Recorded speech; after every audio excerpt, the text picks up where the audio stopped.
കണ്ണൂരിൽ പുഷ്പമേള നടക്കുന്ന മൈതാനത്തെ താൽക്കാലിക കവാടം തകർന്നു വീണു എന്നുള്ള ഒരു റിപ്പോർട്ട് വരുന്നുണ്ട്. കാറുകൾക്ക് മുകളിലേക്കാണ് തകർന്നു വീണത്. ആർക്കും പരിക്കില്ല. അരുൺ പാറയ്ക്കൽ തന്നെ ചേരുന്നുണ്ട് കണ്ണൂരിൽ നിന്ന്. അരുൺ, ആ ദൃശ്യങ്ങൾ നമുക്കിപ്പോൾ കാണാൻ കഴിയുന്നത് ആ കവാടത്തിന്റെ ദൃശ്യങ്ങളാണെന്ന് ഞാൻ കരുതുന്നു. ഇത് എപ്പോഴാണ്, എങ്ങനെയാണിത് സംഭവിച്ചത്? ആർക്കും പരുക്കില്ല എന്നുള്ളത് ആശ്വാസമാകുന്നു.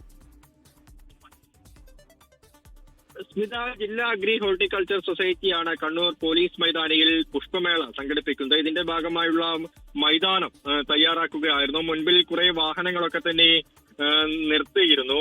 അതിനിടയിലായിട്ടാണ് ഈ നിർമ്മാണ പ്രവൃത്തി നടക്കുന്നതിനിടയിൽ ഈ കവാടം തകർന്നു വീണത്. അതായത് മുന്നിൽ ഉള്ള വലിയ കവാടമായിരുന്നു. വലിയ കവാടം നിർമ്മിച്ചുകൊണ്ടിരിക്കുന്നതിനിടയിൽ തകർന്നു വീഴുകയായിരുന്നു. അപ്രതീക്ഷിതമായാണ് അപകടമുണ്ടായത്. വാഹനത്തിലൊന്നും തന്നെ ആരും ആ സമയത്ത് ഉണ്ടായിരുന്നില്ല. ഈ തൊഴിലാളികളൊക്കെ തന്നെ അവിടുന്ന് മാറി നിൽക്കുകയായിരുന്നു. ആ സമയത്ത് അപകടമുണ്ടായതാണ്. അപകടത്തിൽ ആർക്കും പരിക്കില്ല എന്നതാണ് ആശ്വാസകരമായ കാര്യം. 22-ാം തീയതി ഇന്ന് വൈകിട്ട് 6 മണിക്കാണ് ഈ ഇതിന്റെ പരിപാടിയുടെ ഉദ്ഘാടനം നടക്കേണ്ടിയിരുന്നത്. ഇതിനിടയിലാണ് അപകടം നടന്നത്. സ്മിത, ശരി. അരുൺ പാറയ്ക്കലാണ് കണ്ണൂരിൽ നിന്ന് ഈ വാർത്തയുടെ വിശദാംശങ്ങൾ. ലോകത്തെവിടെയായാലും ഏത് സമയത്തും 24 വാർത്തകളും ഓഗ്മെന്റഡ് റിയാലിറ്റി പാക്കേജുകളും എക്സ്പ്ലെയിനറുകളും വിശദമായി കാണാൻ ഞങ്ങളുടെ യൂട്യൂബ് ചാനൽ നിങ്ങൾക്ക് സബ്സ്ക്രൈബ് ചെയ്യാം.